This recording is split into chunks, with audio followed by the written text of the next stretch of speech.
Good morning, video games. Welcome to Filthy Casuals, a podcast about video games hosted by three very kind and extremely knowledgeable boys. Thank you very much for joining us. My name is Tommy Dassler, and with me, as always... Ben Vanel here, Tommy. Joining us, rounding out the trio, It's me, Adam Knox. Tommy, fashion report, I like the little heart that's near your sleeve, not quite on. Thank you. You like the little Comme des Garçons man, do you? Well, I don't know if I'm willing to answer that question. I don't know For what the you're trying to boys. trick. You like Ligma, do you? Yeah. No, that's the brand. That's their little guy. Yeah. Their, Right, that's like the gator. Yeah, for yeah. That other one. Which I was talking with a friend of mine. I'm not sure what you're saying, and I feel like I'm being tricked. I've got so much remaining trauma from the Ligmas and the Bofas. And Sure. Well, when the tennis was on, goblins. my friend was saying, like, if you were a professional tennis player, you can be kitted out by any brand. Who would you pick?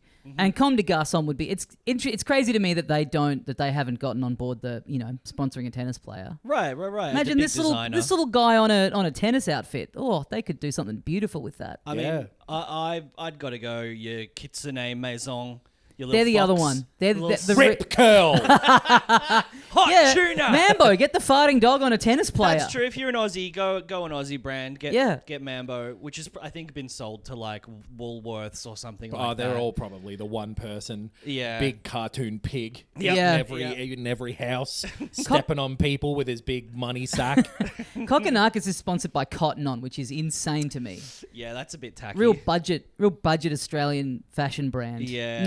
No logo or little guy to speak of. Yeah. You need a little guy. If you're going to sponsor an athlete, you need a little guy that they can proudly have on them. You know who knows that marketing piece of advice very well is Nintendo, Japan's most valuable company, I believe. Right. There was a thing that they've got like $11 billion in value and no debt. Yeah. Yes. Wow. That's right. I think it was that they are the most valuable company in Japan. And they've got their little guy at the front, Mario. Nowhere to be seen, though, in the last week's Nintendo Partner Direct. Imagine if they pivoted and they went, okay, guys, no more hardware, no more software. We're a fashion brand now. And Mario just becomes like the little Ralph Lauren bear. Yeah. It's just like he only exists as a little embroidered emblem on a breast. Man, you could just like take off all the other ones as well, because Ralph Lauren's other one is the guy playing polo. Exactly, yeah. Just have Mario on a little Yoshi with a Mario's golf club. Yeah, he's probably played polo in one of those sports games before. He's got to. Is polo in the Olympics? Mario and so Sonic might have played the polo. Oh, sure. But Yeah. maybe Mario did. So in the way that now people go, oh, Nintendo actually, before they made video games, they used to just make card games. In like 100 years' time. Before they were a fashion brand, Nintendo used to make these things called video games. Before they went out of business because they've pivoted to being a fashion brand. Yeah. Before they were a fashion brand supported solely by one man in Australia called Tommy something. Bizarre. $11 billion of clothing. Yeah, I would too. And I'm by the time people hear this, I'll probably be camped out the front of the Nintendo store in Tokyo. Yeah, you'll be rubbing shoulders with Luigi, Waluigi, Yep. and others. Meet can't Luigi imagine- being like, how's your brother? Yeah. People always ask me about it. I get a bit of a feeling that Waluigi doesn't have too much of a presence inside the Nintendo store, but Yeah. maybe I'm wrong. Well, He's a Western internet He man. definitely does seem like, we in the West care way more about him than the Japanese do. I wonder if he gets that we think he's a joke too. I hope he's not one of the... sometimes there's those people, they're like, oh, my fans, and they don't realize, like, no, people are following you because they think you're a little off the rails. Yeah. Waluigi would be doing lots of live streams on TikToks, Right. going like, oh, thank you for the galaxy. Oh, yeah. He's overpriced his cameos by way too Yeah. But people still get them for like their sort of half friends' birthdays as a joke. Yeah. They can also get each other several games for birthdays that will be coming out in the coming months. They're in this Nintendo Partner Direct. I don't remember everything that was out of there, but I had zero expectations. Me too. And saw at least 3 or something where I was like, oh, okay. Okay. I don't remember what they were, though. Tommy's got a list. Yeah, okay, hang on. This list I brought up is dog shit. I'm going to have to get another one up. If they brought out Top Mario, 10 gangster movies of all time.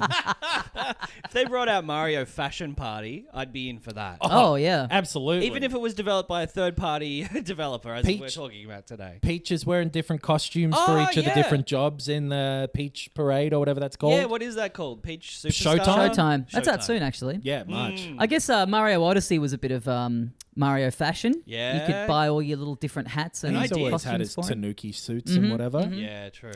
So yeah, I when they do these, I kind of expect them to just be like, yeah, the new WWE game is coming out on the Switch, and you we can got get this 5-year-old fucking game, or like this Xbox 360 remaster or whatever. Yeah, There's a lot of yeah. that. And Well, there probably was that in this. part of this was a lot of those heavily rumored and discussed Xbox first-party games coming to the Switch. One of which is Grounded. Grounded and Pentiment, right? Are the two on the Yes. Switch at this point. And Yep. Hi-Fi Rush and Sea of Thieves are the other ones that are coming to other stuff. Yes. I don't remember if we actually talked about that on here post the press conference podcast thing going live. We did. I think it might have. I feel like we maybe didn't. Maybe we did. We talked about the press conference, but I don't think we talked about the actual thing. We talked speculos. no, we No, did. we talked. Yeah, we talked about the thing. Yeah. Beg to differ. You opened the episode by saying that we were three board members. before it had been on though. No, We just knew it was going to be that. We talked about it last week. Yeah. I swear we didn't. It was There's 1 no way week to ago. ever know though, unfortunately. In fact, it was less than a week ago because we're Yeah. doing this earlier than normal. I'm willing to put money down. All right, $10. Deal.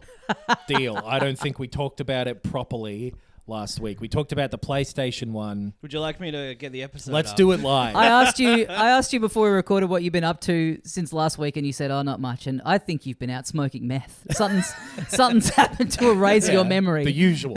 Yeah, not much. Nothing Meth worth doesn't make reporting my on. memory worse. It makes it sharper. I can see where all of my enemies Makes are. my hearing better. Would it have been? Oh no, sorry. It was the previous week. Yeah, where 'Cause we it's- speculated about it, and then it actually happened on that Friday, and I don't think we actually wrapped it up last week. Because I remember walking away. Well, how are we gonna? I'm walking away. Let us know in the comments in the future who owes who. Are you an just ad. playing the episode? Yeah. Oh, How else was I meant to find no, it we out? got to This move way, with a perfect memory. on. We got to move on. Okay. All right. So yeah, that's coming out. Grounded's coming out April 16th. I'd forgotten we played a bit of Grounded We for did. a video on our YouTube channel, did which you play can Grounded. go Yeah. back and check out. It was fine. Yeah. It was, when they were saying in that press conference podcast, which we definitely talked about last week. So sorry for retreading Well, we old didn't. ground. They made this big point of like, yeah, we've got these online service games that are really popular. So, we want to broaden out the audience. Like hearing that it was that popular is surprising to me because outside of us playing it, I've never heard of anyone talk about Grounded. Yeah, I I feel felt like like it came and went. it came out in like early access like years ago, and I think people had a go of it then. I kind of thought it was still in early access, And honestly. it's been Yeah. I think played decently on Yeah. Game Pass and stuff like that. But Right. all 4 of these are just they're not earth shatterers, which was part of the whole thing around the discussion about Xbox that we briefly dipped our toe into but didn't fully analyze. Was that they don't have that first party like big bangers type like Pentiment for me is the best game out of them. Yep. Yeah. And it's I don't afterthought-ish. That's nothing about the quality. It's but just like it's an indie game. It's not a big first party game. Yeah. It's not a. It's Yeah. not a. It's not a system seller. I know what you mean. It's hard to imagine with any of these anyone being like, "Oh yes, this is Yeah. on Switch now." I've they're been not really, big really wanting to play flagship this. tentpole things. Yeah, No. yeah, Even if they do have ships in them, some of them. yep. But yeah, so that was a part of this. Mm-hmm. There was a new Super Monkey Ball game Mm. that's coming out, which I think more of them have been bad than have been good, like the first 2 on the GameCube. I think is this maybe another remake as well I of like think the this third is a one or new something. one. Oh, okay. But I could be wrong about that. And also, how much difference is there? Yeah, really? You're yeah. balling along a monkey. I think there was like a new one semi recently that people were like, eh. Right. A game called Arranger, a role-puzzling adventure. It is the guy who worked on Braid. I think it's his art direction. Okay. It's like a few different people kind of coming together who each have their own pedigree and different stuff that they've made. And it's like an RPG where you're like shifting the tiles around. Yeah, the rows and columns. But Yeah. it's sort of like a 2D I remember puzzle. this. Yeah. Yeah. It looks cool, and the Yeah. art looks cool. Cool idea. A bit more news on Unicorn Overlord. Which one's this? This is the one, I think it's a like strategy one, a tactical strategy type game, right? Yep. By the people who did Suikoden. Is that right? Vanillaware is their name. Then I'm wrong. Vanillaware is but like... they're a company that has a good pedigree, and there's a demo of this now. People have been really into it. Okay. It's I kind of heard it described as if you played Fire Emblem and thought this is for babies and you want a more intense strategy role-playing game. Okay. Right. What if you played Fire Emblem and thought this is for babies and I love it? Well, then maybe not so much. maybe you won't be into Unicorn Overlord. I know, it is a silly name. That's a baby name. Babies love unicorns. Yeah. They can only count to one horn. Every time I see it written down, it kind of takes my brain a few seconds to put it together. Because it's like, surely it can't be these two words put together. Well, it's like triangle strategy. Yeah. Those sorts of names that are, for some reason, they seem to happen in this field, that tactical RPG sort of field too. Yeah. But I probably won't give that one a go because there's just so much stuff coming out at the minute. Well, it's out soon. That's good that people are liking it. It's out next week, in fact. And there's a demo right now that you can have a go of. Monster Hunter Stories 1 is coming out. That was a 3DS game. Updated remake. And then it's time for, I don't know, a remake of Epic Mickey. Oh, yeah. Yeah. People seem hot on the idea of that coming back out too, but like I went and played some Epic Mickey because we did a Disney special thing a bit ago, and I wasn't enjoying it. That was the Wii game? It was on the Wii. Yes. I tried to play a bit of it on the Steam Deck, which was pretty difficult to get the like pointer controls and stuff to work. Yeah. But this is a complete redoing, tweaked controls, updated visuals, and all that kind of stuff. So yeah, kind of interested to play it. But it's a weird one. It's always one that I kind of felt was received as a bit of like a 7 out of 10 when it came out. It's certainly not like it's not like, oh great, Mario Galaxy's finally available on the Switch. That's like a beloved, instant classic. This is just like... That's how I felt about it like going back and playing it, whatever that was, a couple years ago now, I guess. It was the design of the levels and stuff like that was the flat part for me. It wasn't really the controls that were the issue. And I kind of like the idea of like him, putting in, Warren Spector putting in Oswald, the rabbit who was like the precursor to Mickey, and there's that story about how they had to like make a deal with he was some sports broadcaster who Disney wanted to like get back, and they or another company wanted to get him off Disney, and they like traded the rights to Oswald. Oh, right. Because he was for Dennis Cometti.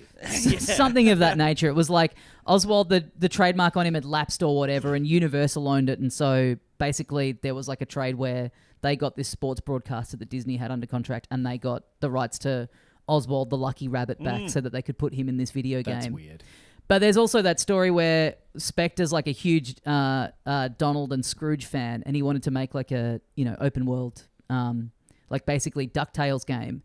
And I saw this during the week. I never knew this. They were working on an Epic Donald after this that got to like you can look it up. I'm so glad that they didn't, because Googling that now would just give you the worst fucking subreddits in the world. Well, if you look it up, there's like, they were in like prototype. There's not just concept art. There's like there's like screenshots of like an actual build of a game that exists, which could have been cool. But yeah, I don't know. I guess anything with Mickey on it is going to sell, guaranteed X number of copies, and has been a little while since that original came out. So yeah, it could be cool if they've tweaked it enough. But yeah, it always seemed a bit of a missed opportunity to me that it didn't seem like they had that much Disney stuff in there, other than like bringing back Oswald and having Mickey in it. Obviously, it seemed like you were running around these fairly generic 3D platformer worlds. That's how I kind of felt about it.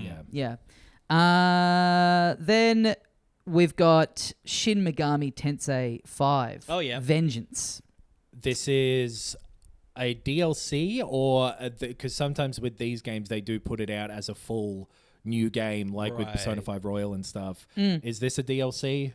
Anyone? I don't quite know. I had a feeling that maybe it was like a side thing or something. Right. Yeah. It's so the way they've done them in the past is like Shin Megami Tensei 4 Apocalypse was same as 5 Royal, like a new updated version of the game with more stuff in it that was its own distinct game. Could be that again. I haven't looked into Shin Megami Tensei 5 like remaster came out.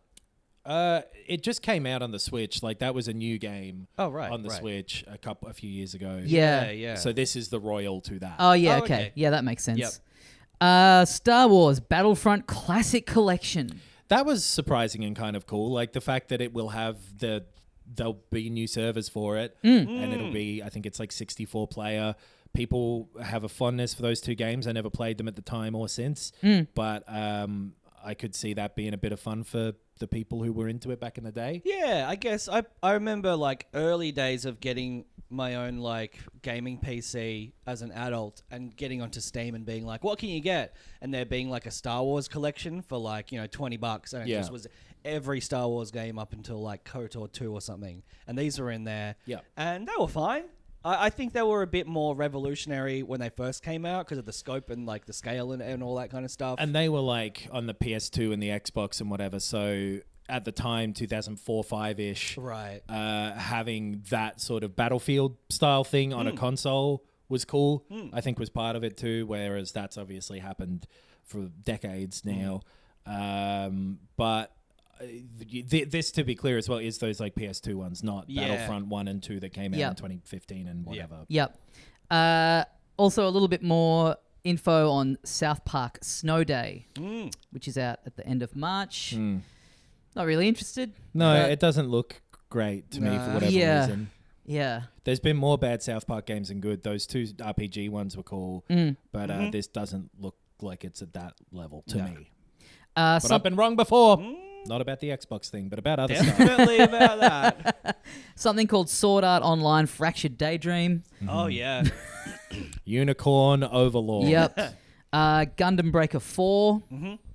Some other bits and bobs, right? Like it was sort of a... Yeah, Super Monkey Ball, like you mentioned. World of Goo 2, I think had already been announced. With the Gedge and Gono. Yeah, another Crab's Treasure. Oh, yeah. Penny's Big Breakaway. Which you've played, right? I've been playing a bit of, and really enjoying. Okay. You know what? I'll talk about it here. Talk about it right now. All I right. dare you. I The double floor is dog dare you. yours. So this is the people who made Sonic Mania, and the best Sonic game there's been in a long time. By all accounts, they were pretty ready to, make more Sonic stuff, and Sega said, no, thank you. Don't get us wrong, though. We'll make more Sonic stuff. Yeah. We'll make way too much of it. Yeah. But you go home. Yeah, and it will all be not nearly as good as the stuff you guys can make. Oh, yeah. So this is a 3D platformer. It's funny because it really does, like they're clearly, this team are very Sega inspired in their aesthetics and their style of gameplay. This really does feel like a Dreamcast era, like Billy Hatcher and the Giant Egg. One of those specifically like the GameCube Sega type. Weird, like new attempt at a like crazy mascot kind of guy. So you're running around these levels. You're a little girl who's got a yo-yo that's come to life. You've entered yourself in this talent show in front of the emperor of this world that you live in. It all goes horribly wrong. You become a fugitive. You're running through these levels, being chased by the police. Who How'd are it go penguins. bad enough that you're on You're the now lam wanted. after? Yeah. She fucking sucks at the yo-yo. But yeah, you've got you're doing these 3D platformer levels that are more like a Super Mario 3D World kind of thing than a very like funneled in one direction rather than being like open exploration. Like a Sonic game. Yeah, like a Sonic game. It totally is. I feel like if Sega had kept them on board, they would have probably made this for them with Sonic stuff on the skin of it. Although, it doesn't move as fast as Sonic. So you've got your yo-yo, which you can use for a little dash. You can ride it around if you've got like enough momentum. So if you're like walking up to a hill and you hop on it, you'll be able to roll around. You can do you can jump in the air and then you can sort of use the yo-yo to swing. So the yo-yo will just kind of hover in the air and then you can just do like a little vine swing thing, just like regardless of where you are. That's the one I was imagining being your ability. And it's fun. It's I love the presentation of it. I love the style of it. It's a really fun 3D platformer. It does have some little bits of controls that maybe need a bit of tweaking in a patch. I've seen a lot of people talk about like clipping through walls and stuff like that. And then last night I had this thing happen where I like jumped up and I just kind of kept floating up into the air, thinking I'd gradually reach a point where it would like reset me or whatever. And I just kind of left it to see how long it would go. And I just kept like sailing up into the heavens. Hell yeah. Like Poochie in his final episode on The Simpsons. But it feels like it's got a little...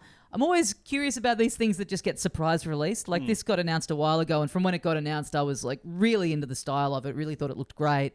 And you know, when it's just, it's out now. Yeah. I kind of always wondered what the story is with that. Like I feel something like this probably would have benefited from sending it out early to people and getting some good press, because it is sort of a bit... feels like it's kind of under the radar. It's a busy time at the minute too. Yeah, there's a lot of big stuff around, and maybe needs that little bit of extra control tightening. Hopefully a patch comes soon, but yeah, I'm into it so far. It's cool. It's so unique looking. I love that really like garish palette that they've gone with, and that era of. But yeah, it is. It just really makes you realize how crazy Sega are. That if they could have had something like this as a cool take on a 3D Sonic game, and also this team with a bit more money and resources, like it'd maybe be like a bit smoother. I think it's definitely more interesting to have it be its own thing. Like I'm kind of glad it's gone that way, but I don't know why they don't just take this team on as like their like team who are like actual fans of Sonic, who kind of seem to have a better idea of what people want a Sonic game to be than Sonic Team necessarily do. But good game. Maybe hold off until it's patched. Okay. But yeah, the controls. The controls. Okay. The controls. Yeah. Yeah. Okay. I had seen a bit of that being talked about. I hadn't really had any issues with it myself until last night. It finally hit me. It's on the PC as well, right? And yes. I don't know about the other consoles. Yeah, I think it's on. I think it's on everything. Right. Yeah. Penny's Big Breakaway. Cool game. Really creative style. I recommend it. Then we got multiplayer for Watermelon Game. Oh yeah. Cool. Cool. All right.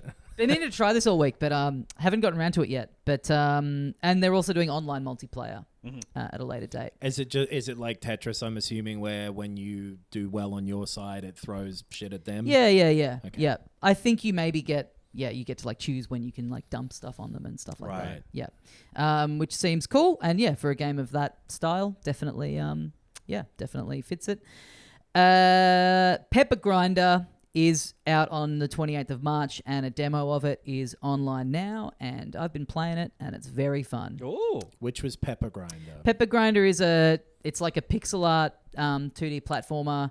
You've got like a big drill, and you're running around. You're kind of drilling through the earth to get gems, and when you come out of the earth, you're getting a little boost jump thing. So you're kind of having to control your friction through the like a earth, dolphin. Yeah. Fuck! Imagine if moles could do that. Whoa. Imagine walking around seeing moles going. Vroom. That would be awesome. We probably would have harnessed them for like tunneling and building and shit like that. Or people would go around like to where they know moles are and try to scoop them in a bucket before they go back in the ground. Oh yeah, big net. That'd be fun. Cast go moling. Net. Yeah. Oh yeah. I got 50 moles. But yeah, That's so many. I've lied about the score that I got. Clearly, that's too many moles. But yeah, this was really fun, and I'm looking forward to playing the Okay. full thing. I know 2D pixel platformers are a dime a dozen, but this kind of reminds me of I forget the name of it, the like drill one on the Game Boy Mr. Advance that I was playing. I don't think it's Mr. Drill Dozer, I think it's called. That might be it. But yeah, just a just a cool new mechanic. Seems like one of those ones where they're going to really like wring everything they can out of this idea. Pretty simple idea, but yeah, that's out March 28th, and the demo is up now. Pocket Card Jockey. This is another 3DS remake, remaster, re-release type thing. 3DS, and I think the phone as well. That sounds right. Yep. The telephone. It's like a horse racing betting game. No, it's a. So there's a demo of this as well. So this is out now, and there's a demo of it. Right. Okay. I've played the demo, and I'm having a good time with it. It's solitaire. So you're getting your horse. You're doing basically 3 rounds of solitaire, and in between each one, you're sort of watching you're kind of watching a little movie of how your horse is doing in the race. Okay. Are you getting more or less money at the end of the race based on how your horse did? Yes. That's a horse racing betting game. Yeah. You're getting your rounds of solitaire are kind of influencing how your horse is doing in the race. So how quickly you clear it, whether you get all the cards done successfully. And then you're also like in between them based on the stamina and the power that you've built up in your round of solitaire that you've just done. You're then kind of like choosing a little route for your horse to take across the track. Mm-hmm. So if you go more to the center, that's going to mean that your next round of solitaire is going to be harder, but you'll get more stamina and power as a result of that. Okay. There's also like little cards will pop up on the track which kind of help you. So you want to try and angle yourself so that you'll pick them up. So you're doing 3 rounds of that with those little strategic placing yourself in between. And then you're getting like a final sprint where you're actually controlling the horse and sort of moving it up and down. And you can use, you may have, while you're playing your solitaire games, you may have picked up some speed boosts that are going to help you get to the finish line quicker in that final sprint bit. And then your horse is leveling up and getting experience and getting like buffs that'll help in the solitaire games or that'll help it in the race. And yeah, you're getting money to buy items that are going to help you, and then, unlocking the ability to get new horses with different abilities and train them up. And yeah, it's cool. It's cool. fun. I feel like this came out originally around the same time that Solitarica did on the phone. Okay. I was always a Solitarica man. Yes, I played Solitarica. I'm a Solitarica man. But this is one that I think maybe, especially in Japan, was like incredibly popular. It was. And you can really see why, and especially like in a handheld medium like a 3DS or a phone. This is like I think a slightly souped up version of it, where the little animations that you see of the horse running around the track are a little bit more involved than they were on the phone or the 3DS. This is a Game Freak game, by the way. So what's wrong with it? Yeah. The loading screen hitches up from time to time. I see. But yeah, this is fun. It's really cool. I'd never played solitaire before and didn't know how to play it, so I'm Really? discovering solitaire through the medium of horse Get a racing. load of fucking Johnny Two Friends over I here. wonder how it'll be for, a couple of solitaire bloody veterans over here. Well, there's been a bunch of card playing going on in my household as well. Oh, yeah? Do you want to... There's a couple Let's more quickly bits of news. wrap this up. Okay. Let's just see if there's anything else worth talking about. There's a new Contra game. There's a bunch of rare stuff is now on the Switch Online. That's true. Which is cool. Blast Core, Killer Instinct, and Endless Ocean. That's the other one. Is coming out, which I've never played and don't really know anything about. You're swimming around in the sea, looking at whales, looking at dolphins, the moles of the sea. Yep. Echo style. It's, kind of. Yeah. You're swimming about. Not quite Subnautica, I don't think. I've not played the 2 that existed in the past, 2 or 3. But that type of thing where you're exploring an underwater environment, but I think it's a bit more chill. Yeah. Right. Is my impression of it. Chill, unlike the gameplay in Elden Ring, which they put out a trailer for the DLC for that, Shadow of the Erd Tree. Yeah. That's out on the 21st of June, and it looks A-okay by me. Yeah, it looks sick. Fully, different version of the map. Well, kind of, it's A new area. It's a new area, similar assets but different vibe, and like about the size of Limgrave. Yeah, Miyazaki right. said in an interview. which is sizable. That's a yeah. And then new bosses and new story or extra story stuff, and like great trailer, looks sick. I'm very excited to play The stuff this. he was doing some interviews, Miyazaki, about some general things. Like they wanted to do sort of an in-between of, there are a lot of very open areas in the main game, and try to get a bit more dungeony stuff happening in those in-between areas. Yeah. So they'll be a bit more dense and detailed in terms of what you're doing in them, which sounds exactly what I wanted to make that game even better. Right. Some of the new like abilities and weapons and stuff that you could see little glimpses of in this trailer look cool. There was like a ninja kick going on Oh yeah. Oh, yeah. that looked rad. Yep. The entrance to it will be that big egg with the arm coming out of it after you beat, what is it, Malekith or whatever his name is. Yeah. The Lord of Blood. Yeah, that Yeah. guy. Yeah. Which I don't know if I will have to play through the game again to get to that point to get into it. Right. Is the only bit where I'm like, please just give us a jump in option. Yeah. I'd Yeah. love to have a not stupid way of fucking doing that. I know that you make your games how you want to make them, and you love to make people walk up to a certain place. Yeah. Please don't make me do that though. What do you mean? Like, have to go all the way back through the game? Go to that point, beat that boss to be able to get to that egg to get into this bit. Oh, I and see. that is often how these DLCs work in fun Right. games too, is there's an entrance point somewhere or whatever that there's not really a menu where it's like, go to the DLC Right. in Right, menu right. option. So just because I love that game, but played through it like 4 times to get all of the shit. Yeah. And I think it got to the point where it was like the start of a new playthrough. Would have to do a new yeah. character or something, play through 75% of that game or something to get to Yeah. that point. Sure. Yeah. That's It's not even a it's an optional boss. It's an optional boss, and it's a late game optional Yeah, boss. yeah. So that has me like yeah. a little worried that that'll be the only way to get to it, which will just be like feel like busy work. No offense, but sucked in. Yeah, I wonder. I think I did the same thing. I think I'm on like New Game Plus 5 or something, and I'm probably not anywhere near having done that. But it's June. June the 21st. I'll get back to it. I just don't. It'll probably be a new character or something. I guess I'll make. I mean, like, yeah, exactly. Oh no, you've got to play your favorite game. Yeah. But like, yeah, I played heaps of it, and I don't want to. Yeah, if there is an option, that'd be sick. But no indication of that yet. Well, hey, speaking of playing great games, the other big news story of the week, Adam, I know a lot of listeners are dying to hear your take on the news that The Xbox press conference happened, and yeah, we haven't given our take yet, so let's get into it. Because I think the reason we didn't is because it was so wet and nothing. Anyway. Yeah. I'm pretty sure we did say that when we did talk about it. We definitely talked Well, we about didn't talk about it yet. not properly.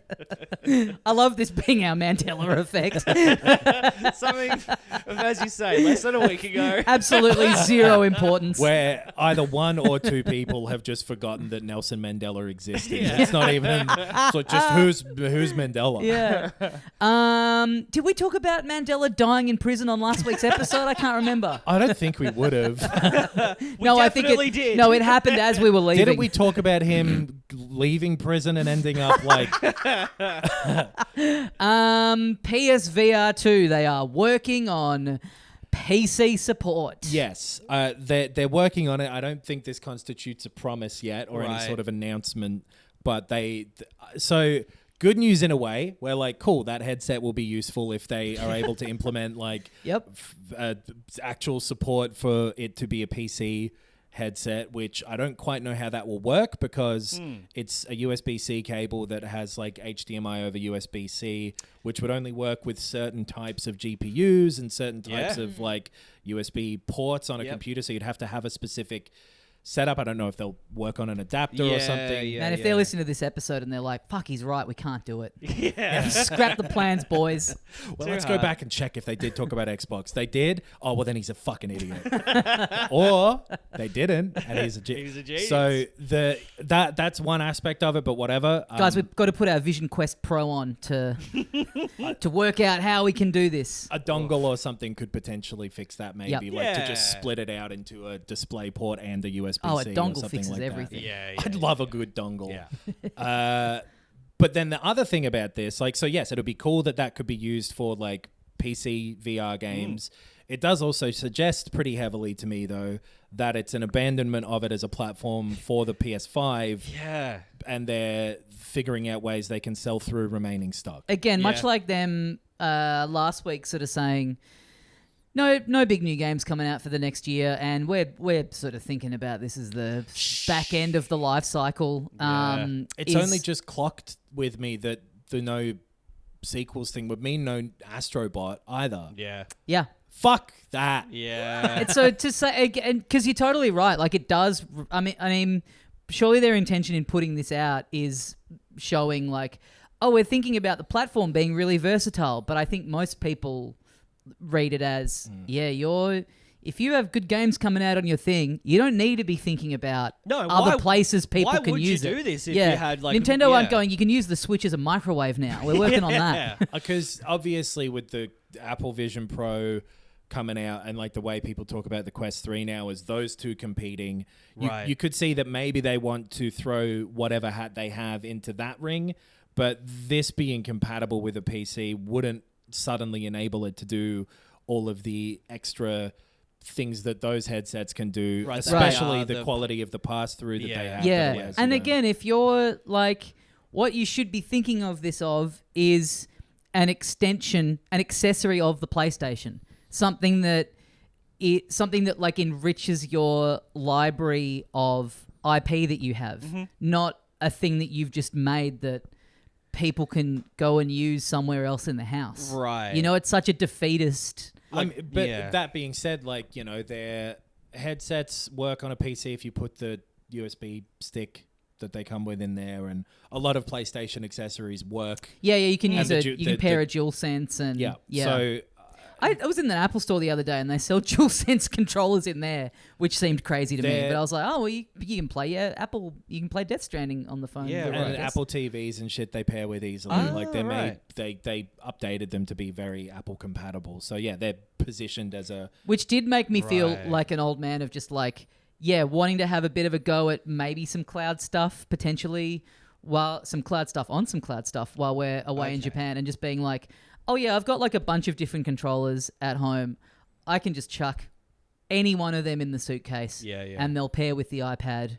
And if I'm able to get a signal, I'll be able, like, just that as a concept, like to anyone, you know, under the age of like 30, it's just like that being like that being a big deal. Like it's such a of course, just everything like, pairs with everything, but it's like, no, back in the day, you had your Super Nintendo controller and that was it. It plugged into the one thing. And I think it's specifically being related to cloud stuff too does mean that, like, if you're edging towards 40 in Australia, then you're doubly behind the 8 ball. Oh, yeah. There's no way that's top of mind. I was trying to watch some stuff yesterday and had a nightmare day of internet, and I went, I can't wait to be in Japan, a country where even the free Wi-Fi in a public toilet is going to be better than the best NBN grounded connection you can get here. You don't specifically keep having to go to public toilets for your Wi-Fi, by the way, Tommy. We've been meaning to talk to you But he's about already this. there, and why not?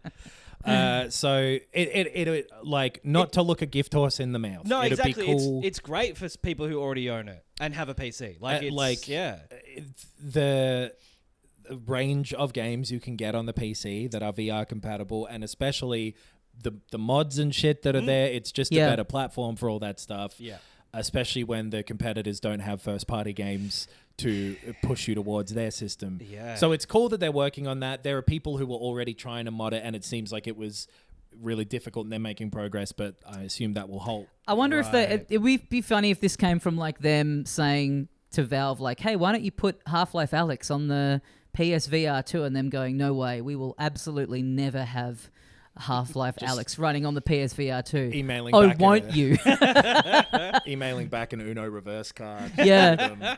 Well, may we introduce you to a dongle? So yeah, it's I guess it's cool. It is cool to be able to use that in that way because it's a great headset that being a PC headset to it maybe isn't the crazy value proposition that it was as a PS5 exclusive thing. Right. Like if you have a PS5 as well, then it may be the best one to get if you're not bothered by the wire.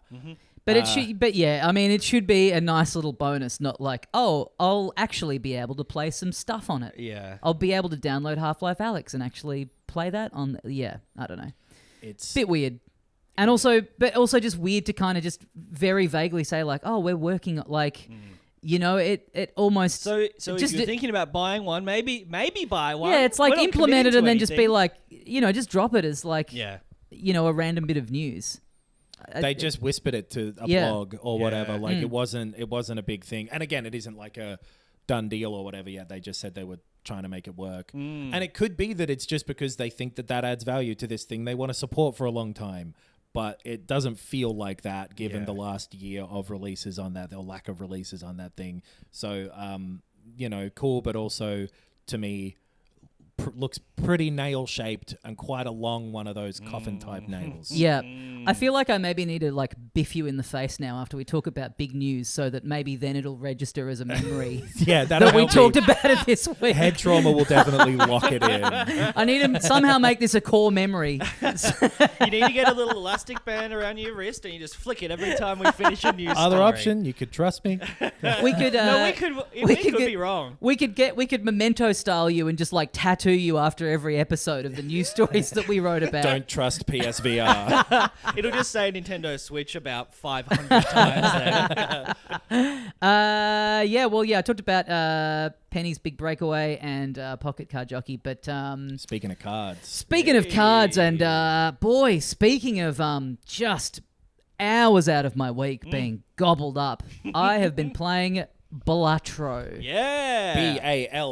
Balatro. A really good and memorable and logical name for poker. It is basically. I like that it's one of those words that sounds like one of those silly card game names. Yeah, and it But- does have some origins in something. It was like an ancient Roman thing or something. Oh, is Okay. it? Yeah. Okay.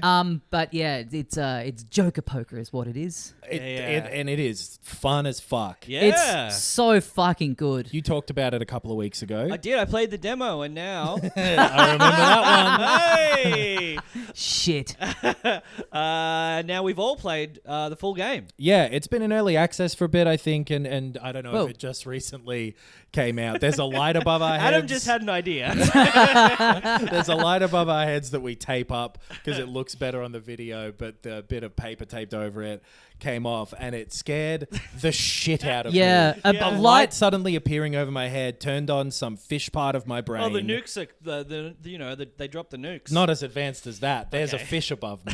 The One of light in a those light room fish. changing very abruptly, even subtly, makes you Yeah. think like my eyes are short circuiting. Yeah, true. I'm dying. Yeah. Do you know, this has nothing to do with anything, but it's an interesting fact about moths that I didn't know. Do you want to know about Speaking of this? lights, You know yes. how they go towards the light? It's not because they like the light. It's because they use the moonlight to orient up for themselves. okay. Because the way they fly through the air, it's so thick that they can't feel the effects of gravity properly. So they can't orient themselves I with see. that. They use the moon, and so them getting stuck on a light is them constantly going like, fuck, man, up's everywhere. Right. Yeah, Well, okay. That's how a moth That works. seems like a cruel piece of It's design. a really awful experience for them. That's a Yeah. horrible existence. Human beings are a disease. Yeah, get rid of Yeah. us. One at a time. Starting with all of us being out of the equation from us because we're indoors playing Balatro Yeah. with the lights off. Yeah. It's a very fun, like retro-styled card game. It looks like an Amiga game or something like that because they have this like Yes. CRT filter on by default from the start. Yeah, which is kind of funny. I do like it, but it's like it doesn't. You know, Inscription. The idea is like you're playing this cursed video game that you found.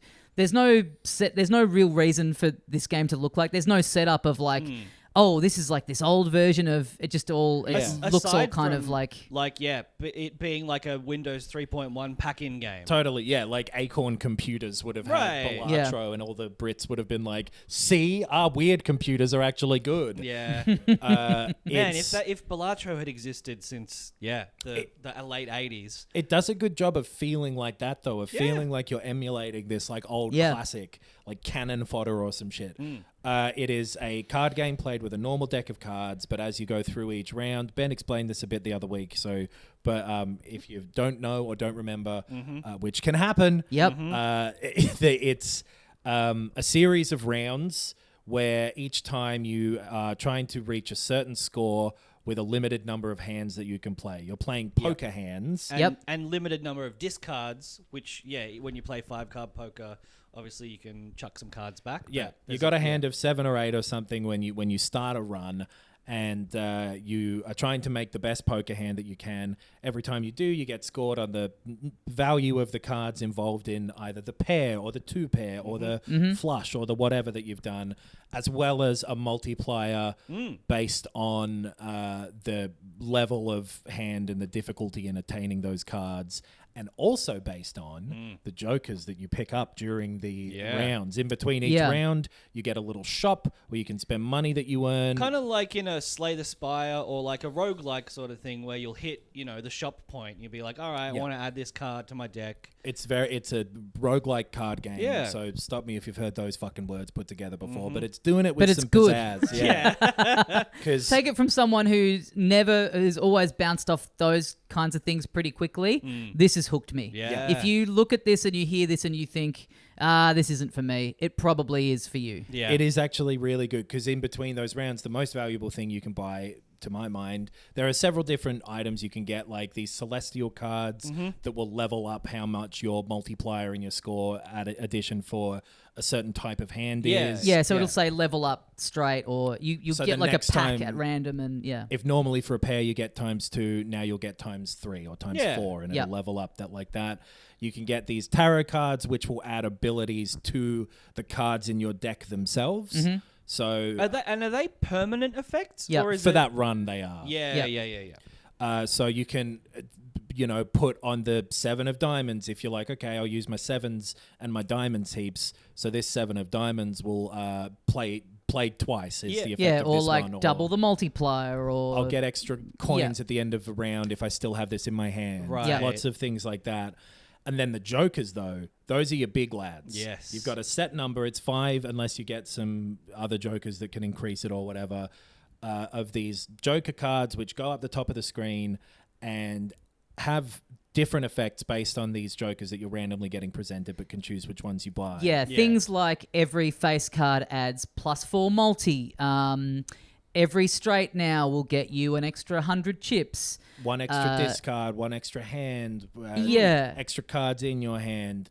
Like creative ones that are like, it's a glitched out misprint, so it'll give you a random multiplier. I got that one for the first time last night, and I thought, the game's fucking up. And then it's like, no, it's just like a sort of shuffling. They like, got you hook, line, they and really sinker. did. So you at the very beginning, the scores that you're having to hit in each hand is pretty low, but you also don't have any like abilities built up yet. And then over time, you kind of pick and choose the jokers that are going to be most beneficial. This is what I do at least. And then you start to put your time into seeking out those celestial cards to like really get your hands that you tend to favor, boost them up. You're also every now and then in the shop you're getting the option to buy like just straight up packs of cards that'll just add a card to your deck. So you can do things like some of the tarot cards might change 3 cards in the deck to being a certain suit. Yeah. So you can go, oh, okay, well maybe I'll just I'll try and make a deck that's just like got as many clubs in it as I can, or I'll just go for like higher cards and I'll chase like high straights. Right. I'll level up the straight and I'll just really focus on that, or I'll level up the flush and then I'll make sure I'm only changing cards into being like one specific type of suit. So you can start to like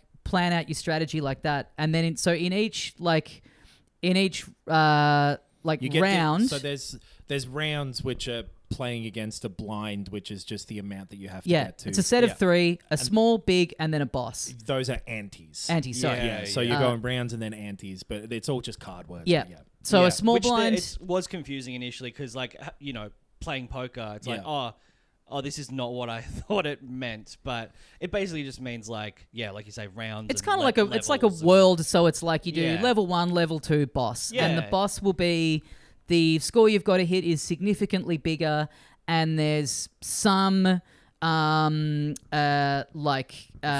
effect either all your diamond cards are debuffed, or Right. you can only play one type of hand, Yep, or No discards this round. no or- discards. There's some the very that are first one is like the first hand you get dealt is face down. Well, they're random each time. Oh, right. Yeah. So like every run, the bosses will be different. Right. And so it can influence what, like looking at that first boss, it can influence your choice of what you might buy in that first round. Because the first tends to be the toughest hurdle to jump over, or just has been for me, because you're so underpowered in that first round. Yeah, I find it's more like, for me, what trips me up is it's generally the you can only play one type of hand, or the one where every card you draw after a certain point is face down. Those are the two that once they come up, doesn't matter where they come up, whether it's early or late, they're the ones that completely fuck me up. Not being able to see the cards, or because I had one run where I'd gotten a joker that was, if you sell this, it removes the ability of the boss. And I was like, fuck yeah, this is going to be the one where I go all the way. If I can hang on to this, once one of those comes up, that is always the one that trips me up. If I can get rid of that, then I'm golden. And then I just kept getting... I just got like I just got up to a score that was just like too hard to beat. Like Right. I wasn't getting one that like I necessarily really needed to use it on. That's the one thing with this, is that like, so I ended up beating it on the second go. Right. Because Well, it's- I didn't know the bosses changed because I'm still on the same run. Like I played it for probably an hour and a half and I haven't lost yet. So Right, because it can be a lot, like it's random every time. So the jokers that you're drawing are random.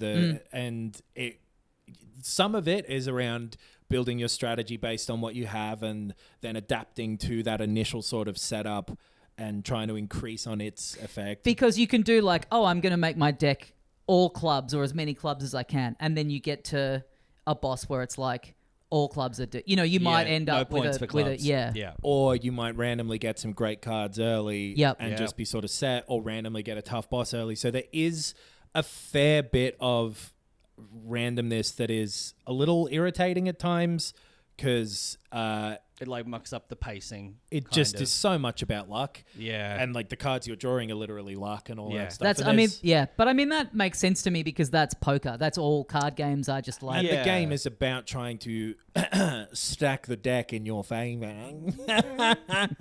Frequently had me laughing out loud. Because you are able to re-roll the cards you've been dealt by paying a little bit of money. So if you like save up early and get a fair bit of money, you like earn interest on the money you've not spent. You can get a fair bit later on, and like pretty happily re-roll what's being served to you to fit your strategy for that run. Yeah, you do also get you get to choose a sort of style of deck at the start of the run, and you unlock new ones as you go. So there's like one that'll give you one more card in your hand, one more hand that you can play, one more discard. I've been favoring the one that gives you a bit more money at the start, which I find Big help. Really help. This is the main one at the beginning that's like, yeah, before I started using that, it's like, well, I can maybe buy like one card in between each round, and then all of a sudden it's like, oh, now I'm able to get like most of them straight away. Right. Especially in those early rounds, if you're playing smart enough, and because you get a bit of money for beating the level, and you also get a bonus for how many hands and discards you had left. So if you're playing smart early on and you've got that green deck, you pretty early on, you're like, building up enough money to just really go crazy and get as many of the cards as you want. It just will be that sometimes there's a run where you get fucked. Yep. Yeah. Yep. But that is not a big problem, because it is super fun to play, and the rounds and runs and everything are pretty short.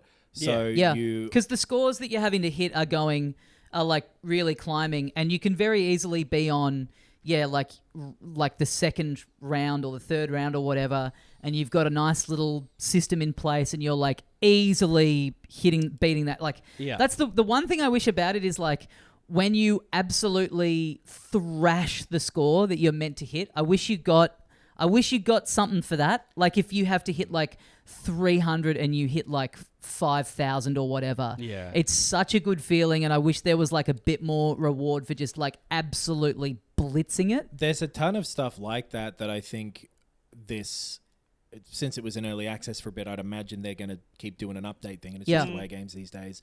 There's a lot of stuff you could see them doing like that with this in the future. Adding in cards and changing making it optional. up a bit. Yeah.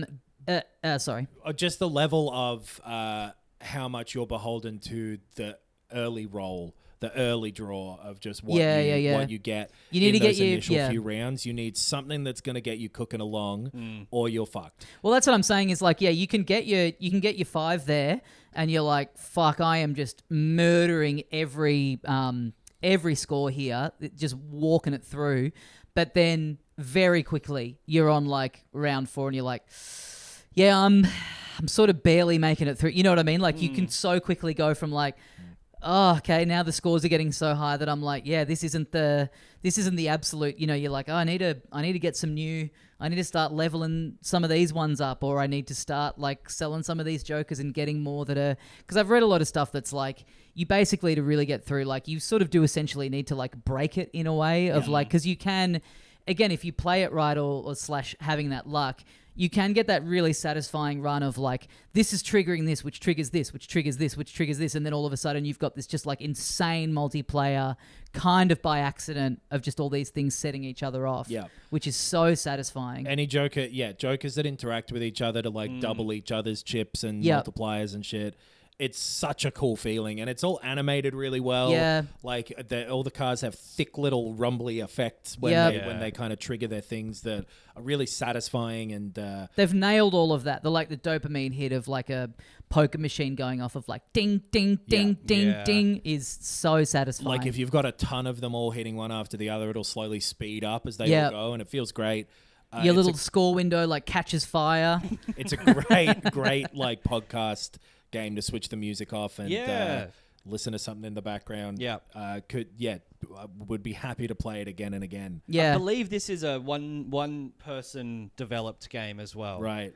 I'll just double check that, but I think I've seen them like tweeting. Actually, I think I saw them tweet like petition to get Balatro as a like Windows operating system pack-in Would game. love that. Right. I wish I could play it on my Mac as well. Is my laptop that I carry around. Yes. It'd be a great phone game. It'd be a fantastic phone game. Oh yeah. As you're going through these runs as well, like overall, you're unlocking different types of jokers. If you're like seeing them for the first time and you buy it, it'll be unlocked. Or like if you meet certain criteria during a run, like earn over X amount of money or whatever it is. Yeah, you've got a little challenge window where you can check like things that you've got to tick off to get these new things show up. That'll be unlocking like the overall sort of archive of different abilities and stuff that will then show up in future runs. Yeah. Very roguelike style. Yeah, totally. And it does all that stuff really well. And yeah, I echo you guys. It looks great. I love that style. So Local Thunk is the solo developer and artist for Balatro.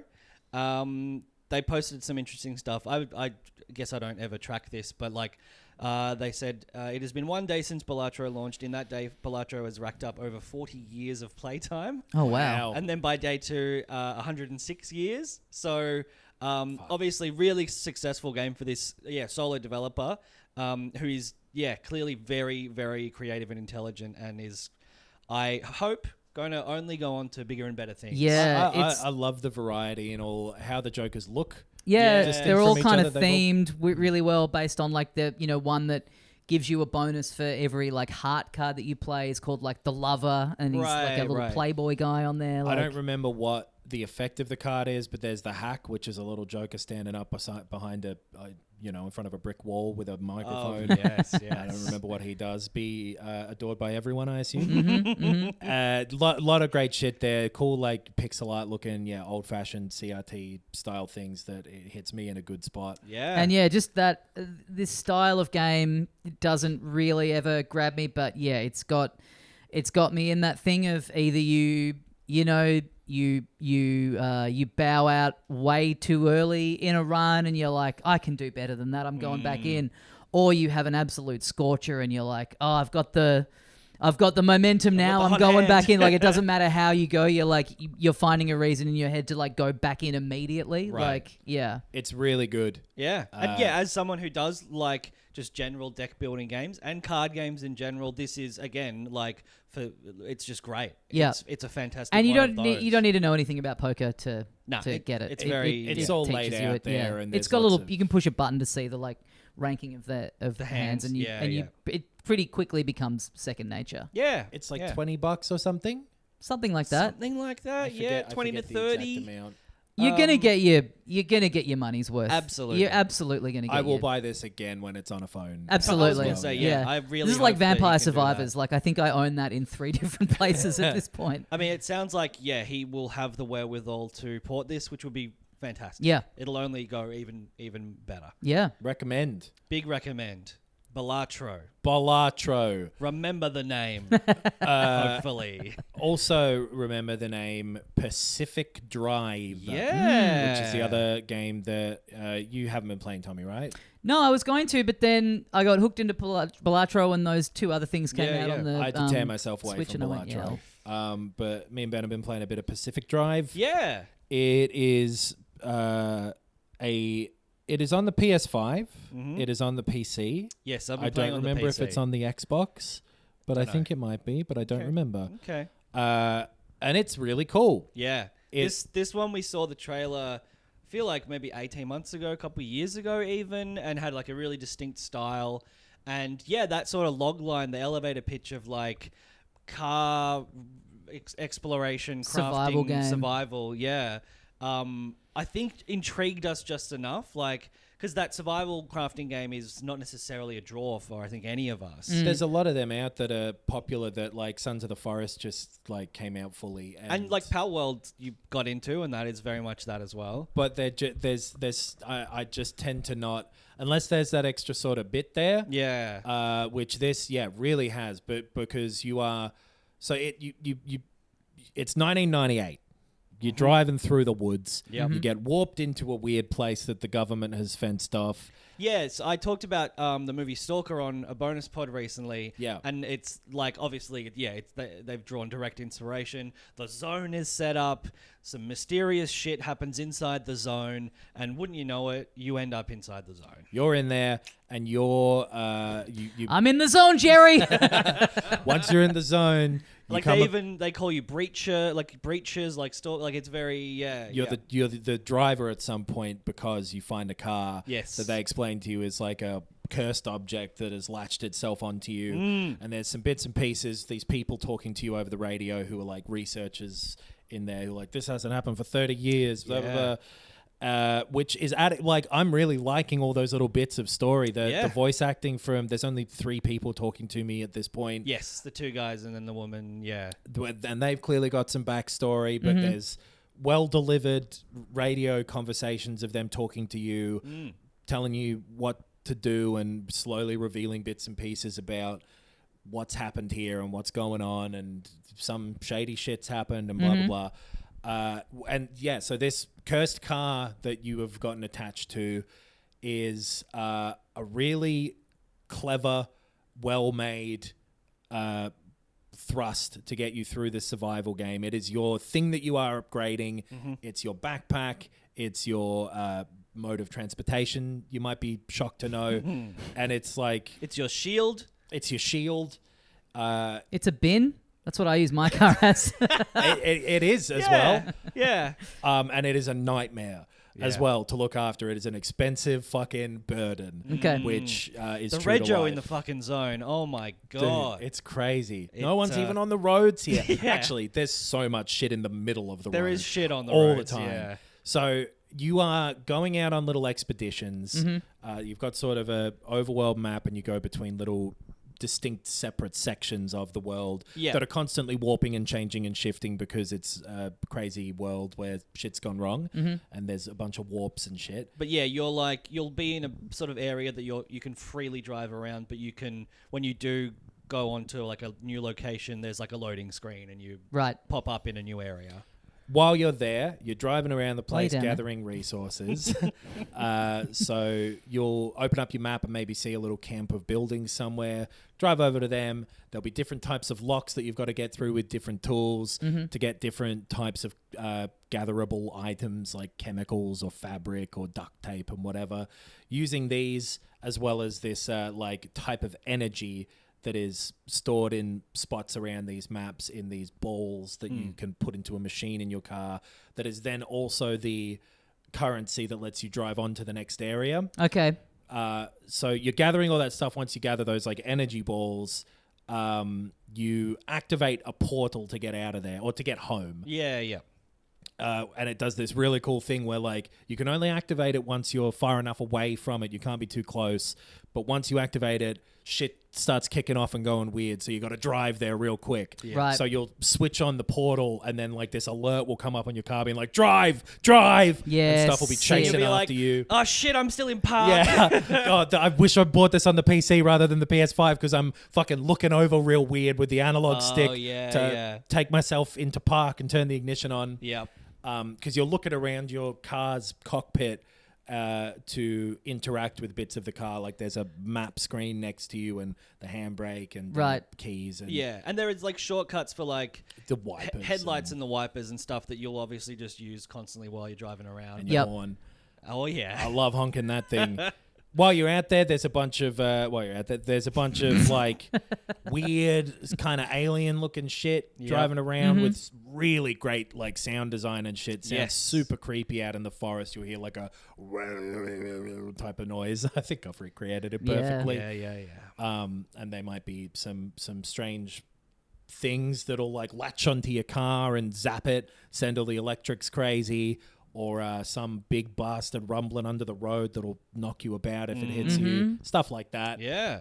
And that's the loop. You're going out, driving in this risky area, gathering as much shit as you can, getting home, and then improving your car with the various little pit stops and stations you've got in your workshop to, like, there's a computer with a skill tree, essentially. Yeah, okay. Yeah, crafting and, you know, repairing stuff and upgrading like the types of panels or doors or whatever that you can put on your cars to make them steel eventually and then better, and like different attachments like better radars for finding more things and better tires that won't burst as often. You're repairing your car all the time. Yes. And so the loop isn't just getting stuff to upgrade the car. There is there's story stuff where the people who are on the radio are telling you like, well, if you want to blah, blah, blah, blah, then you'll need to go and find this stuff and you'll need to put this together. So there is this, narrative thrust.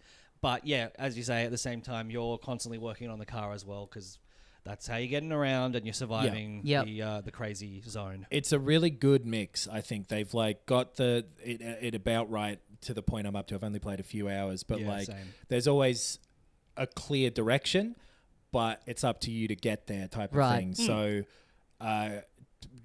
if you try, like for a while, it'll be easy. You'll be able to get through the first handful of story missions, but then at some point it'll ask you to go further than you're really capable of. So it'll be up to you to go and figure out how to upgrade your car and what's worth it and what's not. Yeah, prioritize certain aspects of it depending on how you want to play. Because there'll be like sort of a checklist you can bring up of stuff you should take with you, which includes like repair putty, which you can chuck on any part of the car to repair it. Or flares, like puncture kits for your tires, stuff like that, sealant for like cracks in the windows. There's a lot going on, and it's a lot of pretty tiny text, intimidating looking menus. Right. But it does flow well enough that I haven't felt overwhelmed by it. I've felt curious. Yeah, cool. Yeah, I think that especially early on, if you just focus on ticking off the checkbox and then being like, well, I'll just drive out there and see what happens. Yeah. It becomes obvious to you as things happen what you need to do and how to do it. You just sort of build up that skill set organically. It does transition from that very, very initial opening where it's like no hard and you just kind of like, it's literally like the first 10 minutes. Very natural seeming and you're just driving around in a car to like a million things on the screen. Right. And like the maps are the menus are very detailed and finicky, and it presents you immediately with like 25 things that you could craft if you had, and it's not necessarily relevant. Yeah, but, okay.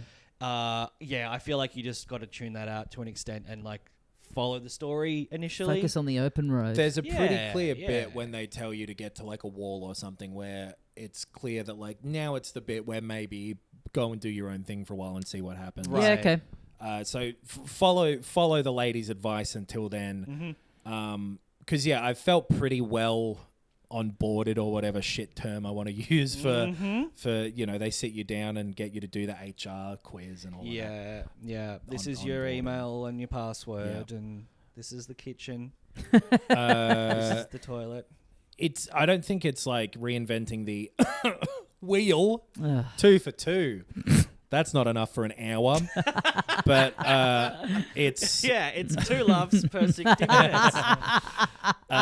it's like doing a similar thing to what a bunch of games like this have done. Yeah. I think the way it uses your car as your like traveling base and your traveling upgrade and like this pal that you've kind of got, it's done really well. Yeah. That's a neat idea. I mean, that's the big point of difference, That's the right? Is hook. the like stylistic, like, And it's you're not just like plodding around and in any of these other sort of survival games where you're walking or running. And all of that stuff feels like busy work, whereas this, it's like, it's fun to drive around. yeah. And the car drives really well. It's like quite a solid, realistic feeling car. Yeah, even like I'm just playing on a PC with like, the WASD, and even that feels like pretty good. Yeah. I imagine I did consider syncing up my controller, but it sounds like maybe having the mouse as the free look is maybe a bit more convenient. It's sort of it's a trade-off where like I love the stuff it's doing with the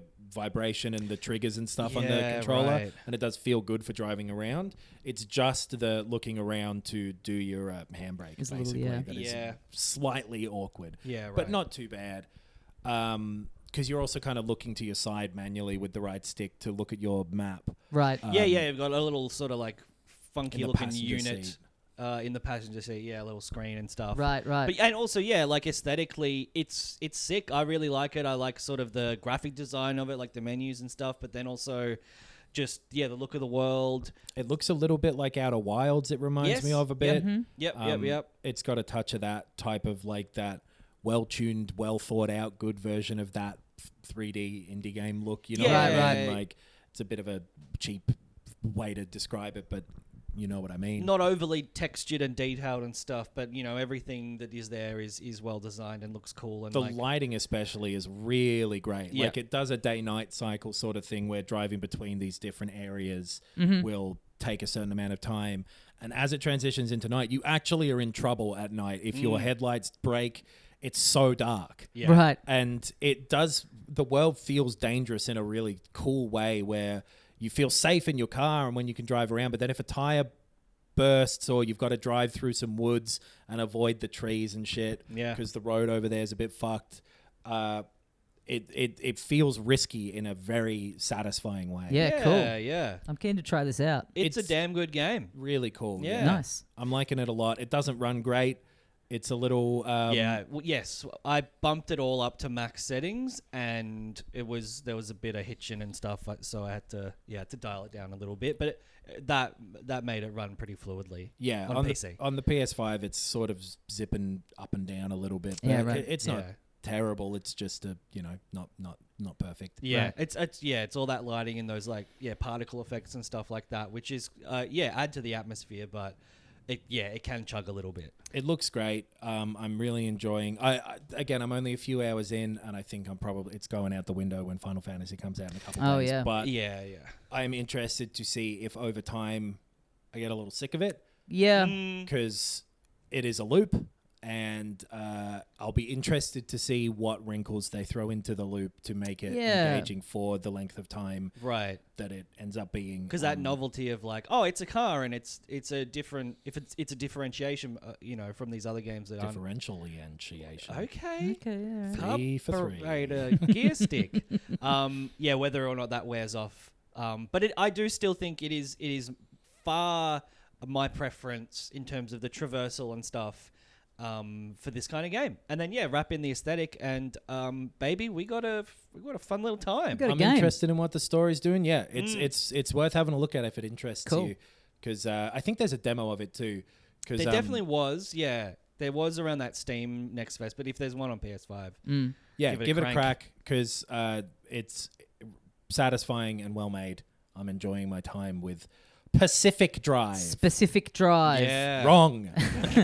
Well, we'd better wrap it up there for another week on Filthy Casuals. Thank you for joining us. Next week, Yes. Final Fantasy VII Rebirth. Yeah, first impressions from probably just Adam.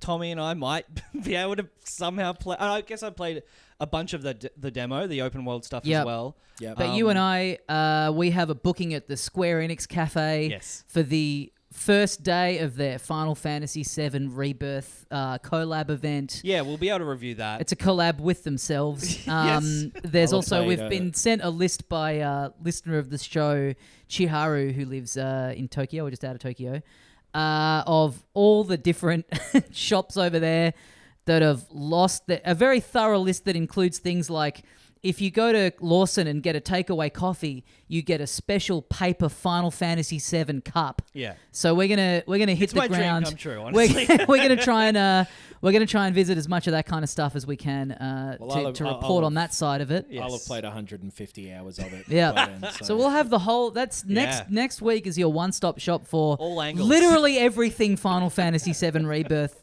from the game and beyond. Yeah. But until then, get on the Patreon.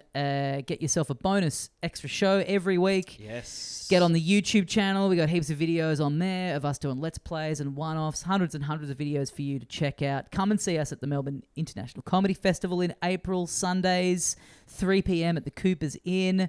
Thank you for listening. We'll see you next time. And as we say here at the end of every episode of Filthy Casuals. Oh, Xbox did that podcast conference thing. Should we talk about that? Oh, yeah, we haven't covered that yet. Yeah. have We haven't. We literally did. Nah, let's talk about it next week. All right. We'll remember.